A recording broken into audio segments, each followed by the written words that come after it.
Before proceeding with the character set supported in C, you need to know what is the programming style you have to follow whenever you're writing any C program. We have discussed the structure of the C program, and with examples, we have seen how to write different sections in the C program, right? So, what you need to remember is each statement what you write within the main function, or it may be any function. So, each statement must be terminated with semicolon. So, this is one point you need to remember. And one more thing is C is a free form language. So what do you mean by free form language? So you can write the statements within the function, within any particular function in the same line. So multiple statements can be written in the same line. There is no compulsion that you need to start each of the statement at the beginning of the column in each line. So wherever at any point in the line you can start the statement. Okay, this is called as free form language. C is a free form language where it is possible to write multiple C statements in a single line. This is possible. But what is the problem with this? If you write everything in one line, then does it improve the readability of the program? No. So if we have committed any mistake, and in that case, it is very difficult to find out that mistake, and it is difficult to understand the program what you have written. So it is better to indent your program. Okay, a proper indentation of the braces and the statements would make the program easier to read and debug. Okay, so this is what you need to follow. Whenever you write any program, try to indent your program properly so that it improves the readability. Okay, and it will be easy for you to debug your program if there are any errors in your program. So how to do the indentation? So whenever you are writing any statements within the pair of flower brace, try to give some 4 character space and then start the statement. So if there are related statements, say for example you're performing the IO operation, or you're performing some logic you are applying for the given problem. So you can just group those related data items by giving a blank line, okay, in between, etc. So you have to indent your program, and you can give descriptive comments, a short description on the statements, whatever which requires some explanation. Okay, wherever necessary, you can just insert the comments to your program so that it improves the readability of the program. It is no compulsion that you have to write the comments at the beginning, okay, in the documentation section. It is left to your implementation wherever you want to give the comments. That means for each statement, what you write in the C program, if you want to give the comments, you can give. So wherever necessary, you can write the comments. You can insert the comments using that syntax of writing comments. Okay. So this is one point I wanted to tell. So to simulate this, to tell that C is a free form language, let us discuss one simple example program. Just see, assume I want to print the message good morning onto the screen. So how we can print it? Within the main function, I have to write the printf statement, printf good morning. This is the string I want to print onto the screen. What do you mean by a string? It is sequence of characters, right? So this message, whatever I give within double quote, need to be printed onto the screen. So what I want to print, it is good morning message. So this is how I've written the program. As I told, C is a free form language. Everything I can write in one statement. See hash in, you have given int main, open close common parenthesis. Now, let me just write all the statements within the in the same line. Just see. So this is fine. Anyway, each statement is terminated by semicolon. So if you are terminating it by semicolon, that is treated as one statement. So printf semicolon, printf ends here. Then return 0 semicolon, and we have closed the flower brace. Just observe in the main function header itself, we have written all the statements, whatever we wanted to have for this program. So now let us just execute this program and check the output. See, we are getting the output as good morning. So what you can see here, everything, since C is a free form language, everything we have written in the same line. It is no compulsion that you have to give a line, you have to start in the new line for each of the statement what you write in C. But what is the problem with this type of implementation? It doesn't improve the readability of the program. So see that you are indenting your program. Okay, how to indent your program? So just start the block in the new line and try to give some 4 character space after that is before you start each of the statements in new line. Okay, this is what you need to write, or this is how you need to indent your program. Okay, related data instructions if you are having, try to give a new line so that it improves the readability. within the main function, you can observe you're having an output statement printer. Then you can give a space if you want. Finally, you are going to return the control to the operating system by sending the status code as 0. Close the flag close. Okay. This is what you need to know with respect to the programming style. Hope you are getting. Okay. A C program statement must end with semicolon. Since C is a free-form language, it is possible to write multiple statements in a single line. Problem is it doesn't improve the readability of the program. So what you have to do is you need to do proper indentation of the braces or the parentheses what you are using and the statements within the program so that it improves the readability as well as it will be easier for you to debug the program. Okay. And it is also a good programming practice to insert comments wherever required. For whichever statement you feel that some explanation is required, short description is required, you can go for describing it by specifying the comments. Comments are non-executable statements for which machine code will not be generated. It is just to improve the readability of the program. For the sake of the understanding, you will be writing descriptive comments. Okay. One more point you need to remember is C is case sensitive programming language. So if you are declaring a variable with each letter in lowercase, so throughout the program, wherever you are referring to that variable, you have to use the same case. So there is distinction between uppercase and lowercase character. So whatever the case you have used for the variables or maybe for the functions in the declaration, same name with same case for each letter you have to use throughout the program. Okay. So since uppercase and lowercase are treated as or they are having different meaning in C programming language. Clear? So these are the points you need to remember with respect to the programming style. So this information is given so that you can write the program or even whenever you are editing your program with proper indentation if you are going to edit, then it will be easy for you to read as well as debug. Okay. So now moving on to the basics of C programming language. So whenever you are going to learn any language, say for example, you want to learn an English language. So you'll not directly start writing the information page wise, right? You cannot directly start writing the paragraphs of information in that particular language. So what is required? So for the beginners or the whoever is learning for the first time any particular language, for them what is required is the basics. So if you talk with respect to English language, you should know what are the letters supported in that language. So once you are aware of the letters, then you will try to frame words using those letters. You should know how to frame words using those letters, and using those words you can frame sentences, and a list of sentences will make paragraphs. So this is how step by step you are going to learn an English language, right? So directly we'll not start writing paragraphs of information. So we'll start with alphabets, then we'll proceed with constructing words, then we'll proceed with framing sentences, finally paragraphs, right? So this is how we'll learn the general English language. So same thing if you talk with respect to C programming language, we'll first see what are the characters supported in C programming language. So the entire character set of C programming language we'll see. Then we'll see what are the basic individual units you can have in the C program. So that we call it as tokens. So what are the C tokens supported? And how actually we can make use of those C tokens to write the program, that we'll be looking into. And using those C tokens, that's how we are going to write the instructions or the statements in C we'll be seeing. And the set of statements will make a program. So step by step you need to go to learn any C programming language. So since it is lab oriented course, parallelly we have to start with lab also. Without knowing these basics, you are already started implementing the programs. Okay, but now we are just going back and we are discussing the basics of C programming language, right? So now coming to the character set of C programming language, so the characters in C are actually grouped into 4 categories.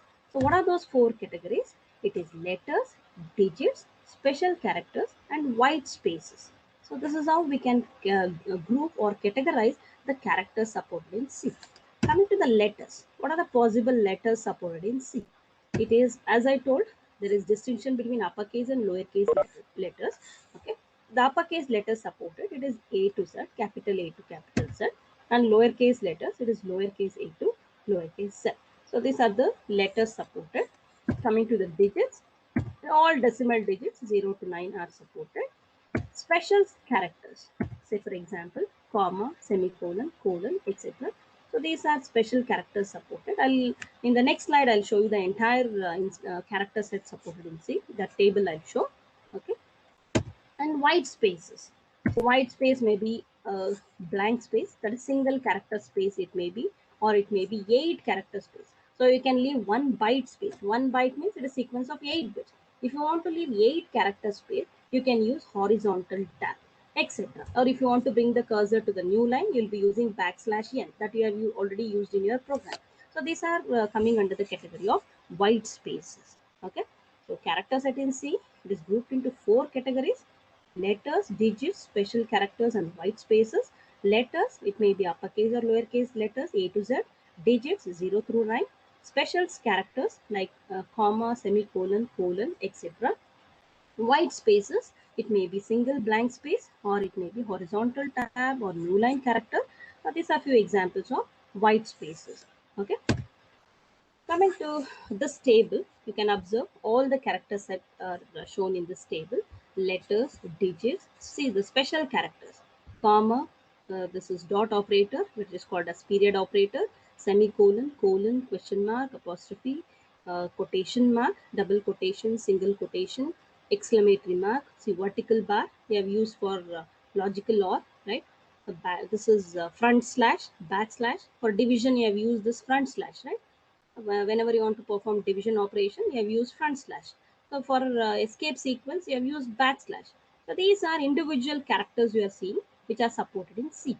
Okay, to perform the modulus operation, you are using percentage sign, right? To get the address of a variable, you are using ampersand. So these are all called as character set in C. So single character, so these are the characters supported. And these characters you'll be using for performing, it may be any operations on the data, or it may be to construct maybe the keyword. So how actually you have constructed the keyword? A few examples of keywords are int, float, char. This is what we have used so far. Int, how we have constructed the keyword int. Int have used, where each of these are lowercase letters, right? When if you want to construct a variable, say sum, sum is a variable you might have constructed, where sum, each is a letter, right? Or you can write, if two variables you want to have to perform addition operation, you might have given num1 comma num2. It is sequence of letters and digits. Now, whatever you write within the C program, it consists of these characters. That's what I mean to say in the character set in C. Any statement you write, you might have given hash define. You might have given a single. You might have used angular brackets to write to include the header file. Right. The first statement in the link section, what you write is hash include. Say within angular brackets, you might have used stdio.h. Hash is a special symbol. Then include is the preprocessor directive, which is sequence of lowercase letters. Then angular brackets, it's again a special symbol, less than, greater than, within which you are going to write stdio. Then dot you are using, it is again a character that is supported in C. Then H, it is a letter. So whatever information you write within a program, how it is framed by using these characters supported in C. That is what you need to know. Okay. Coming to the white spaces, just see, it may be blank space, horizontal tab, carriage written, new line character. Blank space means single space. If you want to leave single character space, you can use this blank space. And we have already used in framing or designing different forms of printf statements how to give blank space. You have seen. So within double quote, you had given a space between the words whatever you are printing on the screen. So single character space you can leave, or 8 character space you can leave using horizontal tab. Or if you want to bring the cursor to the beginning of the same line, you can use carriage written. How to make use of that carriage written, that we'll discuss once we go to that is escape sequences or backslash constants in C. Okay, and the new line character, this we have already used. Backslash n, it is called as the new line character, which is used to bring the cursor in the output screen to the beginning of new line. Correct. So this is what the entire character set supported in C. Just see that 4 categories: letters, digits, special characters, and white spaces. To write any statement or anything within a C program, we'll be making use of these characters. Okay. Coming to One more special type of character supported in ANSI, it is trigraph characters. So what do you mean by trigraph characters? Why the name trigraph? So if you find any non-English keyboard, so in that case, few characters may not be supported. So to write those characters in your program, how actually we can represent? So for that, ANSI has supported this trigraph character. So it is sequence of characters that are used to represent certain characters which are not available on some keyboard. Okay. So what are those? We'll see trigraph character. It is double question mark equals. So always this trigraph character starts with double question mark. Okay. So just a second.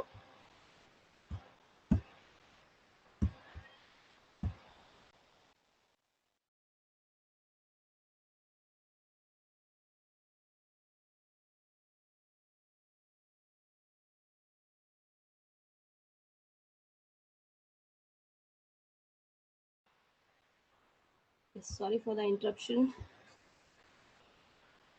Yes. Why the name trigraph character is? It is sequence of three characters. What you are going to write. That's why it is called as trigraph. Tri means three. Okay. Say for example, if that particular keyboard is not supporting hash, then how actually we can represent that hashes using this trigraph character double question mark equals. So the sequence of three characters will actually represent, will be encoded into this symbol, that is hash. So if we are finding non-English keyboard, in that case few characters may not be supported. To represent those characters, ANSI has supported trigraph characters. So since it is sequence of three characters, it is called as trigraph character. And few examples we are seeing in this slide. Double question mark equals, it represents hash symbol. Double question mark opening common parenthesis, it indicates opening square brace. Double question mark closing parenthesis indicates that is closing square brackets. Okay. So angular bracket, that is less than, double question mark less than, what it represents is flower brace. If you want to give flower brace, you can use double question mark less than symbol. Similarly, double question mark greater than, it represents closing flower brace. And double question mark minus, it represents tilde symbol. At least for two characters, if you are able to know the trigraph characters. If it is asked to explain trigraph character, you can just explain with this single line statement, and you can give an example. So double question mark equals for hash opening common parenthesis preceded with double question mark, it is for opening square brackets, etc. At least few you try to remember, so that if it is asked to explain trigraph character, you can explain with an example. Okay. So this is what you need to know with respect to trigraph characters. So this completes character set of C. We have seen entire character set of C, how it is grouped or categorized, that is into four categories. And then we have seen what actually mean by trigraph characters with an example. Now we shall move on to the next topic, that is C tokens. So first we'll see what are C tokens, and then we'll look into the tokens supported in C, how it is classified. Each of the tokens we'll be discussing in detail with the rules which you need to follow whenever you're using few tokens. Okay. So this is how we can define a C token. It is the smallest individual unit in a C program. So this is how we can define token. And how many tokens are supported in C? It is 6 tokens. So there are 6 types of C tokens supported, and these are those 6 tokens. So what are those? Keywords, identifiers, constants, strings, special symbols, and operators. So together it is 6 C tokens supported. Okay. And so say for example, for special symbols, what are the tokens supported. As an example, you can consider to get an address of a variable, which one you will be using, that is ampersand. Or if you want to give the preprocessor statement hash define, you'll be starting with the symbol hash. Okay. So hash is an example for special symbol. So operators, the sixth token, what we are having in this list, it is to perform the operations. Operators are meant for performing operations on the data. If you want to perform addition operation, you'll be using plus operator. For if you want to perform multiplication operation, you'll be using star operator, right? Depending on what operation you want to perform, you'll be using the operators.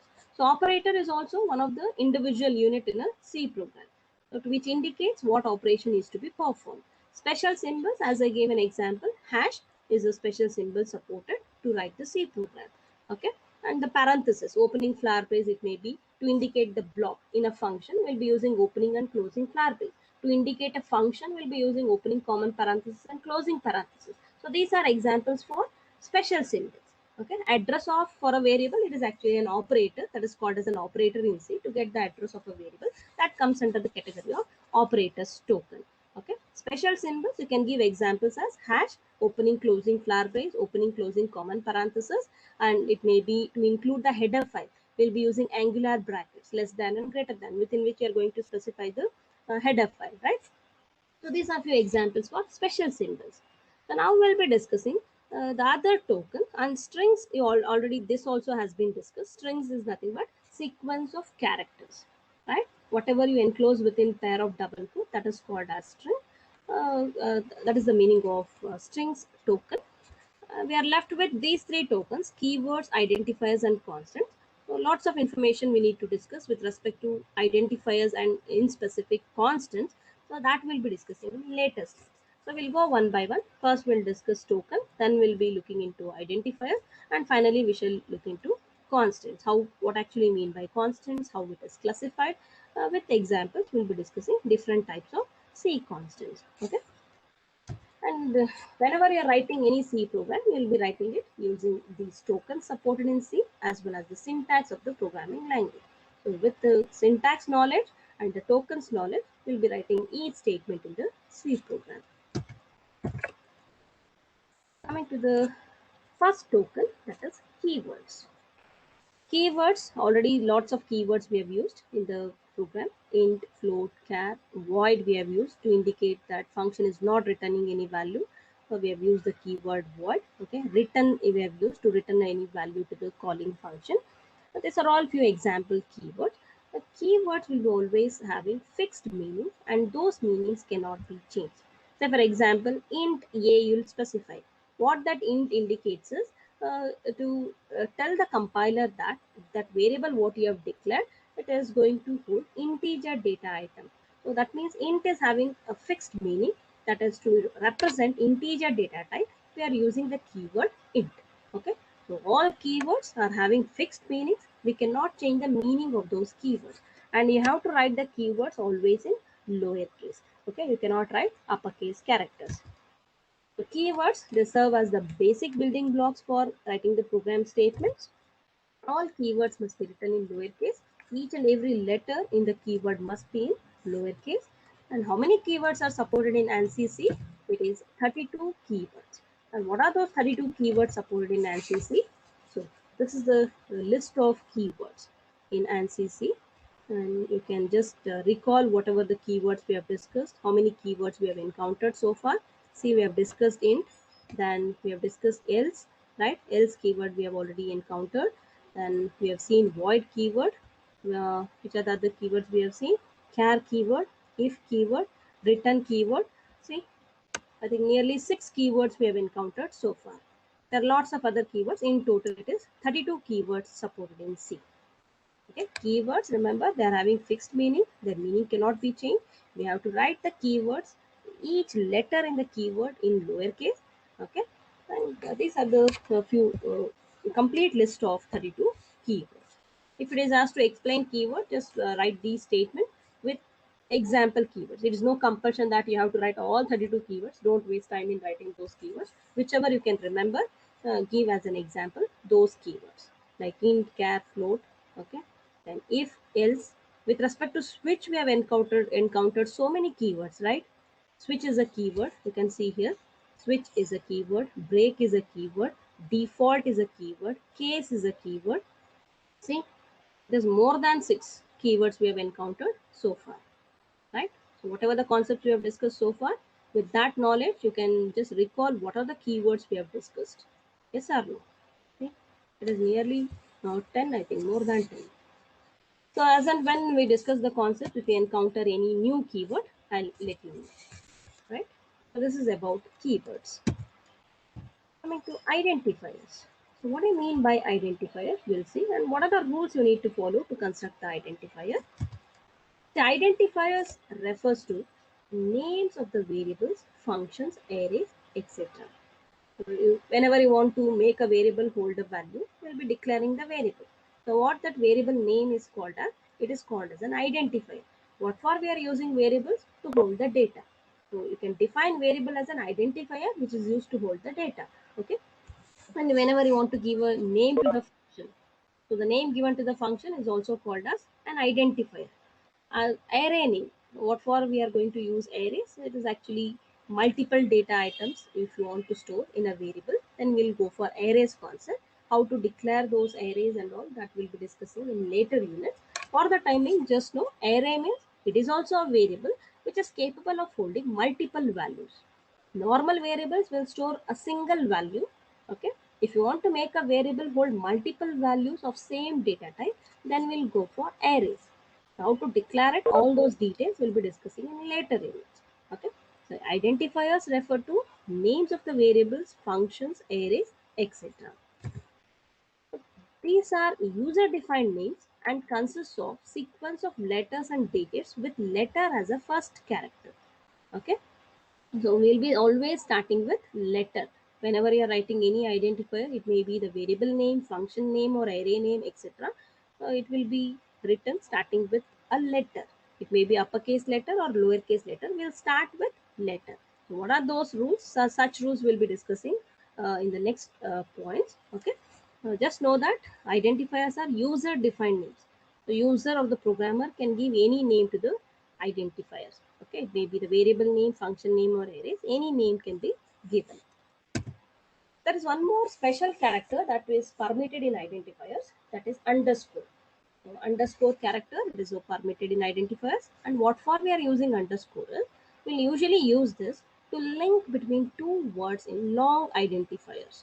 Okay. So if I want to say you want to have a variable named simple interest. So simple underscore interest. So two words if you want to combine for a variable name, or in a function you want to give a lengthy function name, to make it more meaningful, after each word we can use underscore so that it improves the readability. Okay. Underscore can be used for combining two words. Okay. As a link between two words in long identifiers, we can use underscore. And it is also allowed to have underscore at the beginning of the identifier. Other than letter, if you want to have underscore as the beginning character in an identifier, that is also allowed, but usually we'll not go for that. We'll always start with letter for any identifier. It may be variable, function, or array. Okay. Coming to the rules for constructing identifier, this is most important. You may be asked to define identifier and list the rules for constructing an identifier. Okay. So just remember these rules. First character must be an alphabet. Underscore is also supported, as I told. Example, just observe. These are few identifiers I have given. SUM sum and simple interest I have given. I've used underscore to have a link between the long identifier, between two words in the long identifier. Then num1, you can observe sequence of letters, followed by that you are having a digit. And but observe, first first character is an alphabet. Okay, it is a lowercase alphabet what I have used. In the second example, you can see it is uppercase alphabet I have used as first letter. Whether it is uppercase or lowercase, see that you are using the first character as an alphabet whenever you are writing any identifier.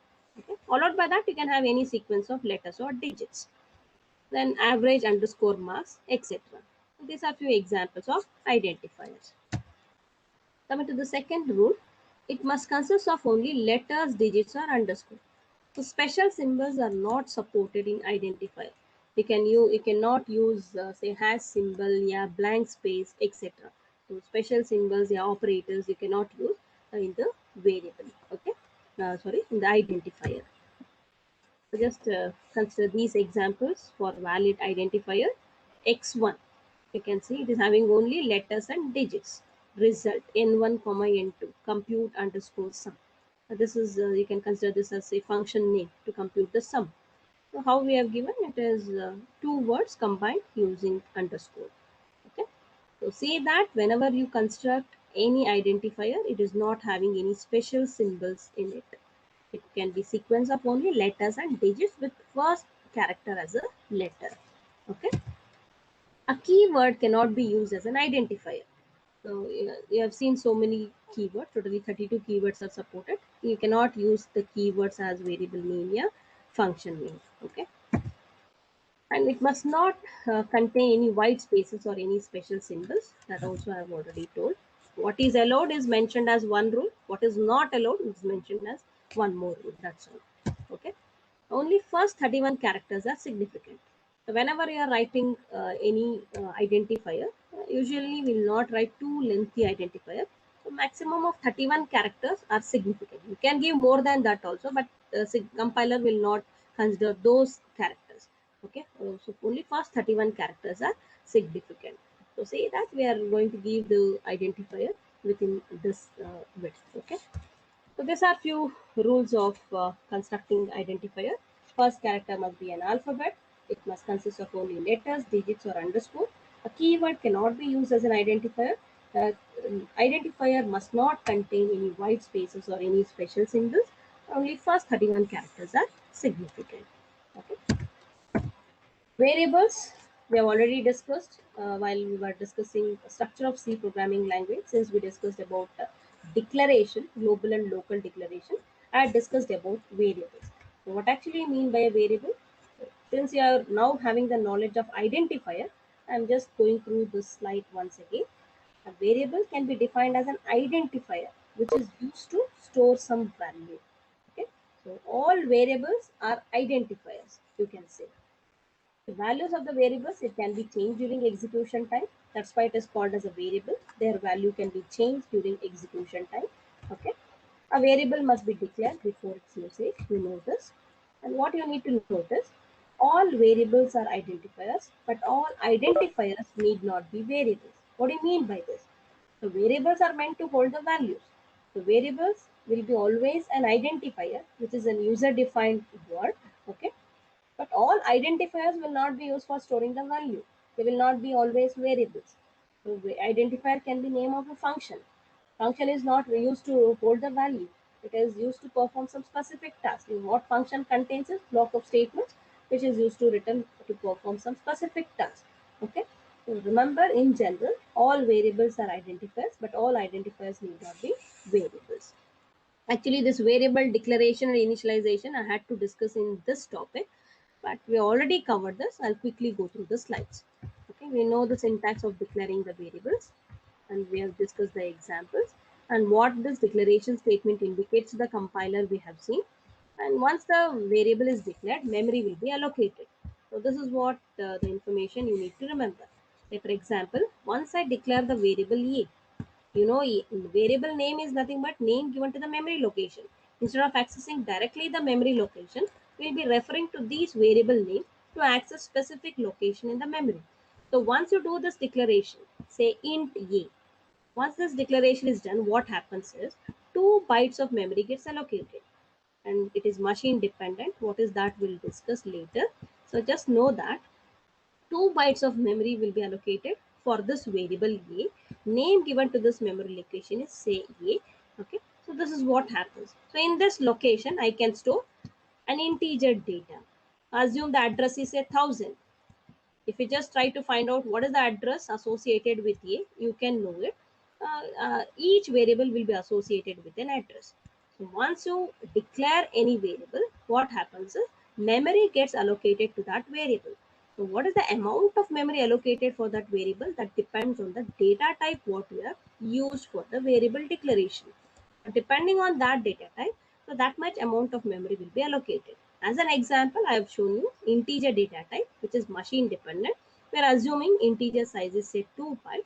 So once you declare any variable of integer type, then each variable will be occupying 2 bytes of memory space. So in this variable, you can store the data.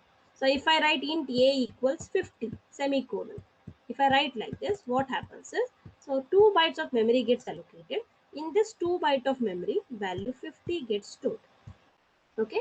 And if I want to print 50, how I'll refer to this memory location? I'll not use address 1000.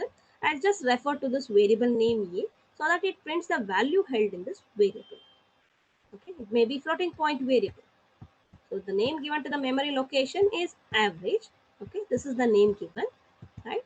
And it will be associated with an address, and you can store floating point data or real data in this memory. Actually, 4 bytes of memory will be allocated for a floating point variable. Okay, any variable of floating point type you declare, it will be 4 bytes of memory allocated. And in this, we can store a real data or floating point data. So if you can see in the second declaration statement, int x comma y comma z you have given. 3 variables you have declared. So each variable will be occupying 2 bytes of memory space. So in each of the variable, I can store one value of what size? It is 2 bytes. An integer data can be stored in each of this variable. So what is the name given to the variable? It is x, y, and z. So to those memory locations, we have given this name. Okay, variable name. Remember it. If you just write, say for example, if I want to print the address of a variable, this as an assignment you can do. If you want as an exercise, you can just try out in the lab. You declare some variable and try to find out the address of that variable. How you will write is within the main function, you have the declaration statement for whichever variable you want to know the address. Just write one printf statement, printf, and the format specifier you'll be using to find out that to print the address is %u. If you want to print the address in decimal form, okay, address will be always unsigned. It will not be they will not find any negative addresses. Always the address will be unsigned. That's why we'll be using the format specifier %u. Okay, %u indicates it is an unsigned integer. Whatever the address you're going to print. And how to get the address? So if this is the declaration statement, say int a semicolon. Okay, I want to know the address of the variable a. I can write the printf statement within the main function as printf %u comma address of a. Since I want to print the address, I don't want to print the content held in this variable. I want to print the address. I'll write this printf statement. Printf within double quote, use the format specifier %u comma address of a. So whatever the address associated with that variable, that will be printed onto the screen. Okay. So if you want to print the address in hexadecimal, that we'll be discussing in the later slide with the different forms of integer constant. Okay. If you want to print the address in hexadecimal, then we'll be using %p. P stands for pointer. Pointer is nothing but an address. So whenever you are printing an address, we'll be either using the format specifier %u or we'll be using the format specifier %p, comma, you can just specify address of a. Within printf, you can either write this arguments or you can write %p comma address of a. So what happens in first printf? The address will be printed in decimal. The same address in hexadecimal will be represented if you are using the format specifier %p. P means pointer. Pointer is nothing but an address. Okay. So this is how you can know the address of any variable. So that as an exercise you can do in the lab if you get time. You can just declare list of variables of any data type you can declare. And as I told, a variable occupies some amount of memory space. How much amount of memory space it occupies, it depends on the data type what you have declared, that I told. So if I say integer, for a 16-bit system, it is actually 2 bytes of memory that gets occupied. What address you are going to get? 2 bytes means 2 consecutive bytes of memory locations will be used. So if I give a, okay, if you assume the starting address is 1000, the next consecutive address will be 1001. Okay, it is sequential address 1000 and 1001. If you assume as the sequential address, a will be occupying these 2 bytes of memory space. Okay, but what is the address you are going to get when you print you use using this printf statement? If you print %u comma address of a, which address will be printed? It is only the starting address of that memory block. The starting address will be printed. Okay, if you assume, this is just an example I am giving. If you assume starting address is 1000, okay, 1000 and 1001, these are the two memory locations that will be used to store the integer variable value.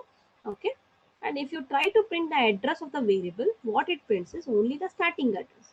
I told float occupies 4 bytes of memory space.